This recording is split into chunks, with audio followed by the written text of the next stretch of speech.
Parang isang panaginip sa sandaling pag-idlip. Lumuwag, luminaw ang kaling masikip. Kalat at dumi, niligpit at nilinis. Sa 2 araw inalis ang bahid at dungis. Trahedya ng pandemya, gutom ang dala. 15 araw inahon sa ayudang kahon-kahon. Bagong ospital, mabilis tinayo para impeksyon ay mapatid. Bakuna, milyon na ang nabigyan. Walang tigil, walang tulugan. Sa bahay na pangarap, batang squatter ang tumupad. Batang basurerong nagbalik ng dignidad. Ningning na nawala, muling binalik.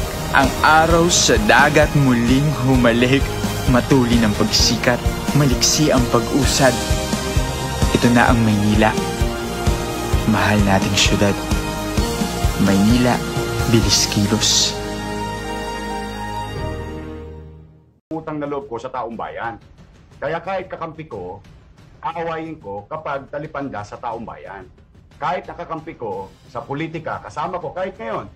Nagtatanggal ako kahit kakampi ko kapag piniperwisyo tao. Kasi ang gobyerno supposed to be sinasandalan ng tao. Hindi yung kami-kami lang mga politiko ang mga nagkakasunduan. No? Dapat ang pinagkakasunduan namin yung tao. Kaya never ako magdadalawang isip, never akong lalaban sa mga politiko, kalaban o kakampi kapag sinasagasaan na interes ng tao. Because ang naglagay sa akin tao I owe it to them. Kailangan may boses sila sa gobyerno. Kailangan na meron na makikita silang pagmamahal. Hindi yung mahalan lang ng politiko.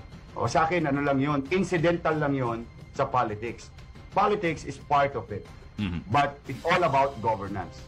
Now, if we cross that crossroad, intersection, at mamimili ako, kakampi sa politika o kapakinabangan ng tao, ay doon ako sa kapakinabangan ng tao. And no ifs, no buts. And in fact, Tony, I paid the price for so many instances.